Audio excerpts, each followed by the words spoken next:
આજે પાલોદોર ગામ નજીક ખુલ્લા ગૌચરમાં વિશુભાષ જીવણજી વાઘેલા, નીતુસિંહ વાઘેલા એમની ભેંસો ચરાવી રહ્યા હતા.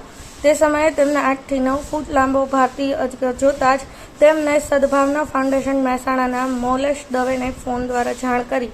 તરત ત્યાં ટીમ સાથે મોલેશ દવે, ચિરાગ શાહ, દિશાંત સથવારા, જીતુભાઈ જોશી સહિતના લોકો ત્યાં જઈને વન વિભાગને જાણ કરી ને અજગરને સહી સલામત રીતે રેસ્ક્યુ કરીને મહેસાણા વન વિભાગના ડીએફઓ સાહેબ શ્રી યોગેશભાઈના ગાઈડલાઈન મુજબ વન વિભાગ મહેસાણાના આરએફઓ શ્રી દ્વારા ખેરાલુ મોકલી ત્યાંના તારંગાના જંગલમાં તેને કુદરતી નિવાસ સ્થાને મુક્ત કરવામાં આવ્યો.